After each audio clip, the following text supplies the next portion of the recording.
Señoras y señores, ¿cómo les va? Espero que estén teniendo un maravilloso día.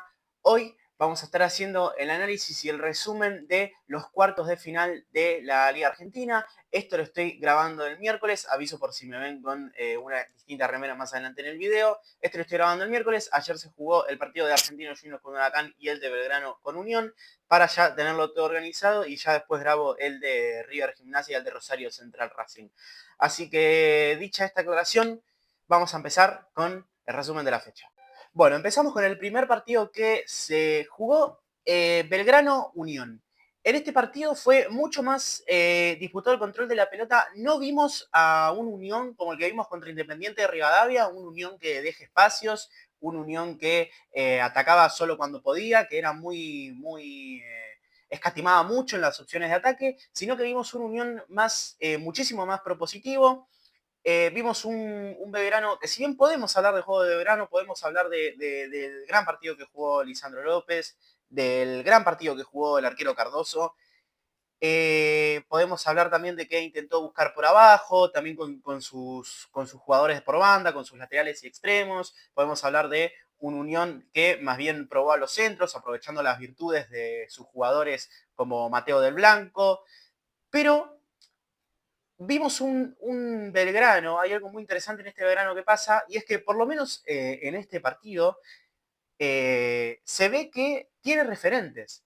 Es decir, a vos te preguntan hoy, podemos hablar de acciones individuales, pero a vos te preguntan hoy cuál fue el mejor jugador de Belgrano en ese partido, y hay fácil 4 o 5 nombres, incluyendo los cambios que le han respondido muy bien al equipo de Zielinski, y es un Belgrano que sorprende, porque te expulsan a Pacerini el partido anterior, que fue uno de tus jugadores más importantes, te pivoteaba la pelota en todo momento, le tenías que tirar un mueble y él te lo tenía que bajar. Te expulsan a Pacerini, pones a otro jugador, encontrás tu juego, te encontrás los espacios, te haces un buen juego de pases. Sí, en el primer tiempo quizás no encontraron mucho, Unión lo estuvo presionando, cortándolo, pero se supo hacer de un juego, Belgrano, bastante interesante más aún los jugadores que tiene y cómo le responden al plantel y al planteo táctico. Más allá de eso, en el primer tiempo no se sacaron mucha diferencia, fue un primer tiempo sin pocas cosas que agregar, buenas intervenciones de ambos arqueros, y pasamos al segundo tiempo, se van 0-0 al segundo tiempo, y en el segundo tiempo vemos otra propuesta de Unión más intensa aún que la del primer tiempo, jugando mucho más cerca del arco rival, presionando mucho más arriba, y esa intensidad le iba a responder y bien al equipo de Madelón, porque logró unos 5 o 10 minutos en los que generó bastantes, pero el arquero de Belgrano estaba bastante inspirado, había hecho un gran partido, hizo un gran partido, lo que no permitió que durante esos 5 o 10 minutos, perdón, de dominio de Unión haya podido concretar el 1-0. Luego de eso la intensidad va bajando y vimos un Belgrano bastante interesante, como lo dije, un equipo bastante interesante llegando hasta estas instancias, yo no me lo esperaba. Termina pasando, ahora vamos a hablar de eso.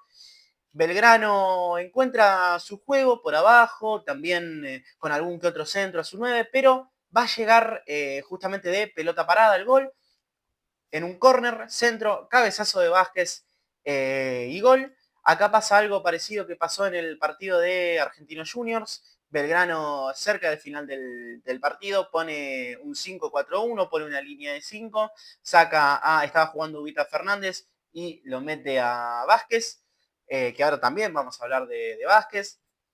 Lo mete a Hernández también. Este, Termina jugando un 5-4-1 y tratando de aprovechar alguna que otra contra, y un Unión que aún así con el Belgrano, dejándole el espacio, no termina concretando la jugada que le dé el empate y forzar ese alargue. Sin embargo, más allá de eso, de lo que uno pensaría, de que Unión estaba más cerca quizás de empatarlo, como ya dije, le han respondido muy bien los cambios al equipo de Zielinski. En una salida desde abajo de Unión, corta Vázquez, recupera, espera muy bien a que sus compañeros dejen de estar en offside, deja muy bien que la defensa de Unión se acomode en el sentido de decir avance más allá de la línea del offside de sus compañeros, mete el pase para Hernández, para meter el 2-0 al minuto 96, el 2-0 definitivo. Un resultado que no cambia para nada quién iba a pasar, porque ya era tiempo cumplido, había agregado 6 minutos y justo el gol fue en el 96, o sea, ya iba a terminar, era la última jugada. Mete el gol ahí Belgrano, pero lo que sí demuestra es que este es un equipo, le responden, quiero decir, recupera Vázquez, un suplente, mete asistencia para Hernández, otro suplente, es decir, recupera un suplente, gol de un suplente, le respondieron muy bien los cambios en este partido a Zielinski y es un buen plantel el que tiene Belgrano. No es un mal plantel para nada, tiene jugadores muy buenos tanto individuales como en equipo. Termina pasando el equipo local que por primera vez en estas eliminatorias, perdón, por segunda vez en estas eliminatorias tendrá que jugar de visitante, esta vez en la Paternal, un estadio más complicado que a mi parecer llega mejor a Argentino Juniors, creo que llega como favorito, pero puede pasar realmente cualquier cosa porque Belgrano tiene con qué y tiene un buen plantel, no tiene un mal plantel Belgrano. Termina pasando Belgrano, más allá de eso, el 2-0 termina siendo anecdótico porque no modifica, como ya les dije, no modifica el resultado, pero sí deja un envión anímico en el equipo muy importante. Creo que será un partido bastante interesante el de Argentinos Juniors Belgrano, si es que así deciden jugarlo ambos, como lo venimos viendo. Así que termina pasando Belgrano 2-0, que se enfrentará a Argentinos Juniors en la Paternal. Bueno, Argentinos Juniors Huracán. En general arranca el partido y con un planteamiento que se esperaba de los dos, un Argentinos Juniors un poco más orientado quizás al control, a la tenencia de la pelota, y un Huracán que se lo veía presionando bastante arriba y con bastante intensidad, también para quizás generar el error en Argentinos Juniors, como sucedió con Boca en el primer gol, con la presión hacia Milton Delgado. Argentinos Juniors no encontró mucho su juego, ya que cortes muy precisos de Huracán y una presión muy punzante lograron anular casi por completo el estilo de juego de Nicolás Díez, el director técnico de Argentinos Juniors, y un Argentinos Juniors que se veía falto de un jugador más importante, más fundamental en la circulación de la pelota. A destacar en el primer tiempo buenas intervenciones de Cortés. Huracán jugó un buen primer tiempo, sabiendo que venía de un tiempo extra con Boca, que venía de jugarlo ese tiempo extra con 2 jugadores menos. Huracán jugó un buen primer tiempo, pero no le alcanzó. Cuando Huracán recuperaba, jugaba directamente con su delantero centro Caicedo, que ha hecho un partido muy sacrificado, tanto físicamente como para el equipo, presionando arriba él solo como único delantero centro. Más allá de eso, Argentinos Juniors, como ya dije, no logró encontrar muy bien su juego. Había que ajustar ahí algunas cuestiones tácticas en el equipo de la Paternal.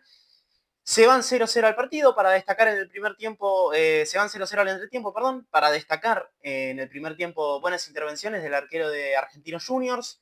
Más allá de eso, 0-0, el encuentro parecía no muy abierto, la verdad, parecía más bien cerrado. Argentinos Juniors trataba de buscar eso, ¿no? con un poco los pases directos, encontrando los espacios, los huecos con sus jugadores, con sus mediocampos. Argentinos Juniors tiene muy buenos jugadores individualmente.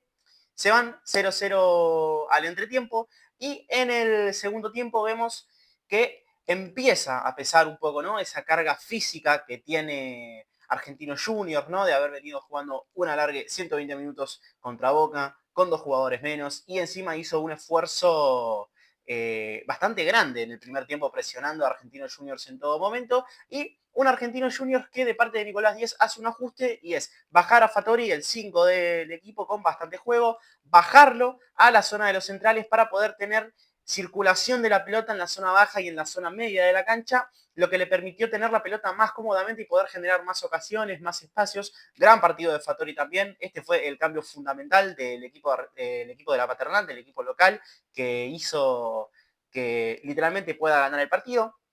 Más adelante igual hablaremos de merecimientos. Continúa el partido, ahora a destacar en este segundo tiempo grandes intervenciones de Galíndez, sacando alguna que otra pelota bastante grosa. El arquero de Huracán, como ya lo mostró con Boca, un gran arquero, un arquero de nivel. Y un Argentino Juniors que seguía buscando por la misma vía, seguía buscando con los espacios, también seguía buscando con los centros, y un Huracán que arriesgaba más bien poco. Ya llegado al minuto 72, Huracán clava la línea de 5 para decir, bueno, vamos encarando un posible tiempo extra, que parecía ser a lo que jugaba Huracán, raro, porque venía un equipo con una carga física bastante fuerte y que no parece tener un plantel demasiado extenso. Más allá de eso, clava la línea de 5 para ir encarando ya el tiempo extra. Argentinos Juniors que lo buscó, que se lo mereció, pero la imprecisión sumado a la gran actuación de Galíndez no permitió que el equipo de la Paternal se pueda llevar el triunfo en los 90 minutos. Entonces nos vamos a los 120. Unos 120 minutos en los que a los 4 minutos del primer tiempo extra, centro de Lozano en un tiro libre y cabezazo de Molina y gol para clavar el único gol del encuentro. Tomás Molina, justo antes, literalmente, perdón, justo una jugada después de que haya hecho un gesto dando a entender que ya no podía más, que ya estaba fundido. Siguiente jugada, va y hace el gol. Lo sacan y acá pasa algo que uno no entiende mucho porque es más bien perjudicial. Argentinos Juniors saca a Tomás Molina, un delantero, para meter un defensor. Argentinos Juniors ya más adelantado, esta vez en la segunda parte, si no me equivoco, del tiempo extra, dice, bueno, llegó un momento de arriesgar, saca a 2 defensores y mete a 2 jugadores de juego, a Oscar Romero y a otro más, ahora no se me viene a la cabeza el nombre, a Cortés, si no me equivoco, sí, a Cortés. Saca 2 defensas, mete a 2 jugadores que le pueden dar pisada en el área, que le pueden dar más juego arriba. Pero más allá de eso, a Huracán no le alcanzó, no jugó un partido inteligente Huracán. Ahora voy a explicar por qué. Y por último también destacar que sacó a Lescano, Argentinos Juniors, el 10 del equipo, uno de los jugadores que más juego tiene, personalmente uno de mis jugadores favoritos del fútbol argentino actual, para meter a Godoy. Es decir, saca a un mediocampista más bien ofensivo, con muchísimo juego, y mete a un defensor. Huracán no termina jugando un tiempo extra inteligente, ya que yendo perdiendo uno abajo, con Argentinos Juniors dejándote todos los espacios que necesitas para atacar, termina haciendo faltas en las que obviamente Argentinos Juniors va a aprovechar para hacer tiempo, porque se hace, porque si vas ganando y te hacen una falta es algo muy a favor tuyo.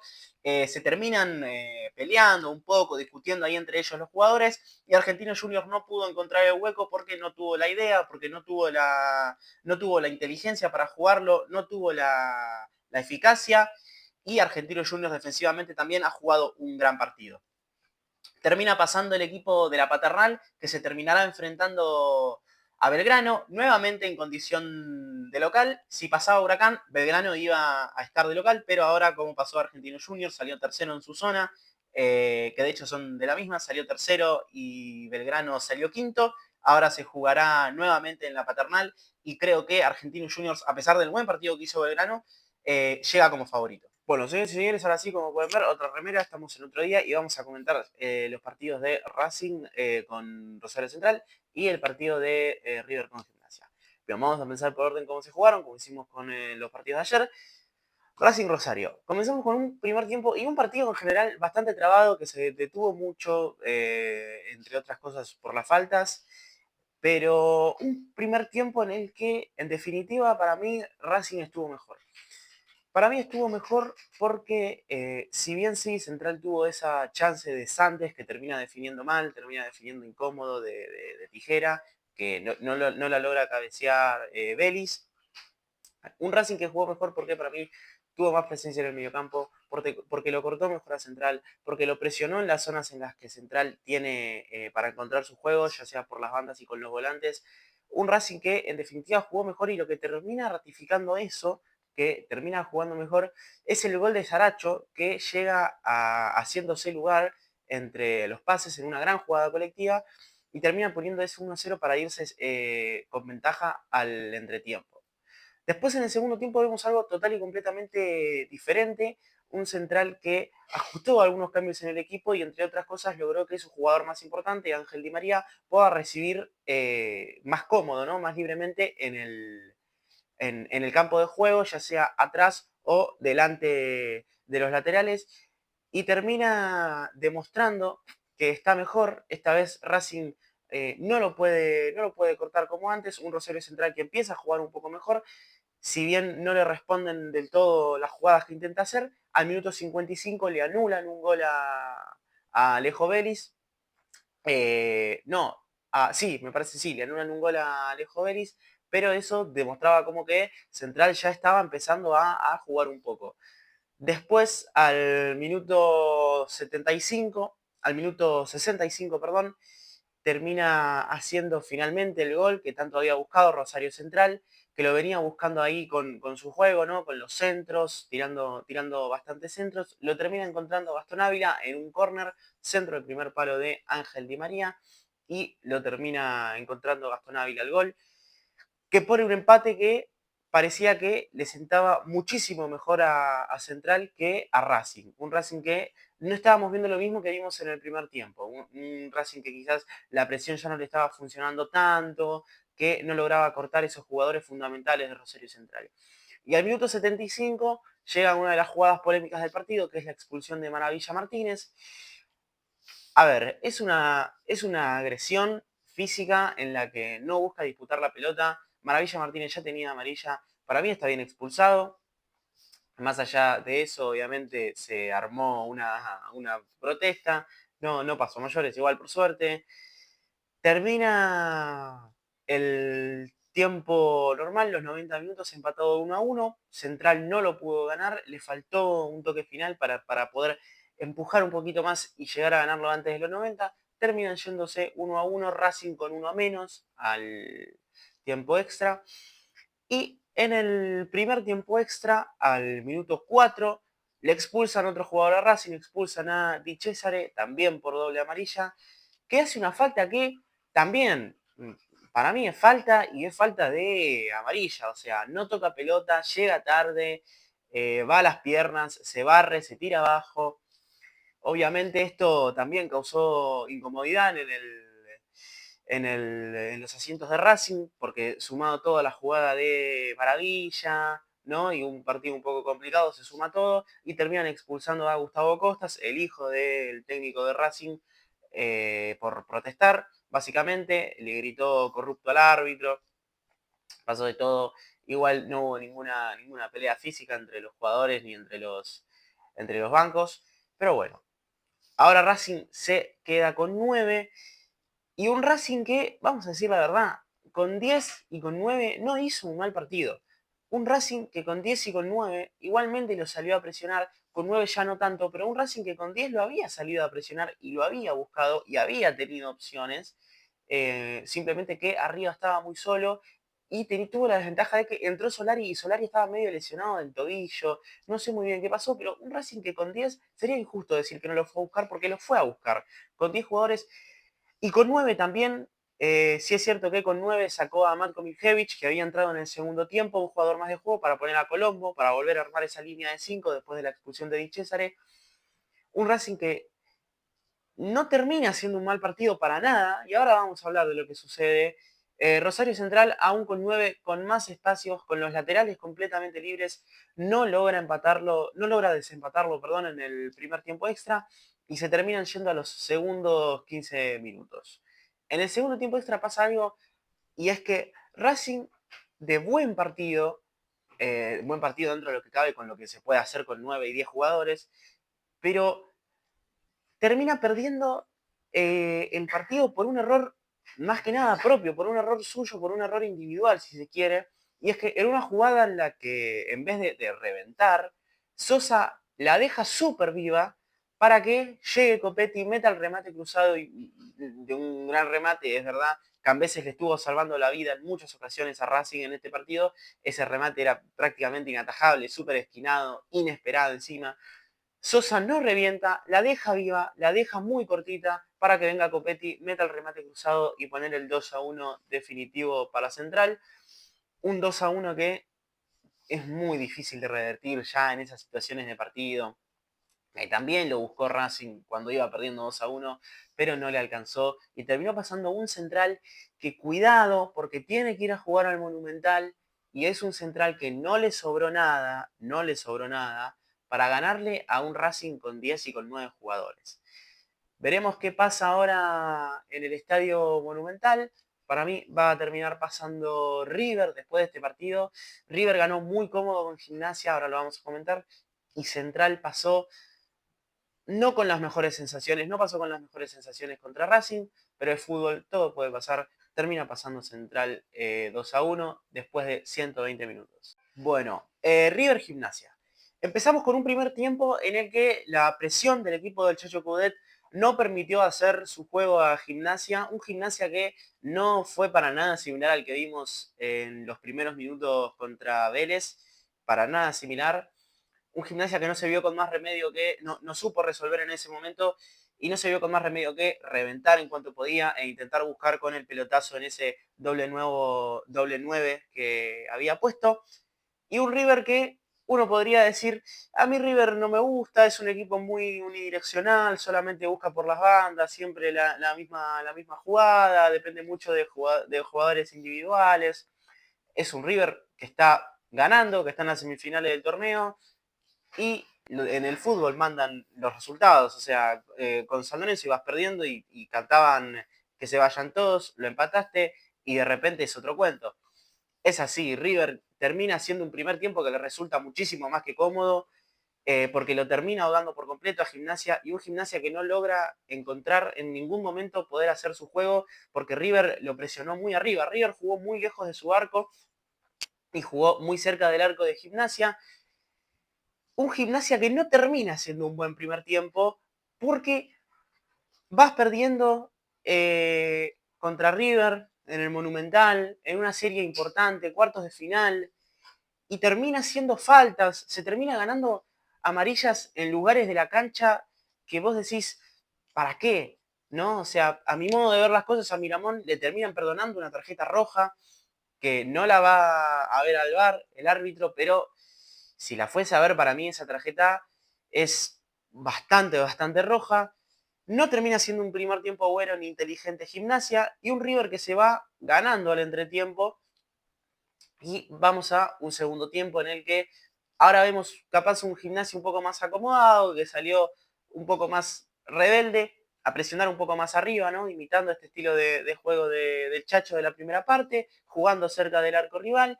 Y un River que, esto lo vimos porque en medio del partido se pone nervioso el Chacho, un River que no termina dominando el segundo tiempo de la manera en la que dominó el primero.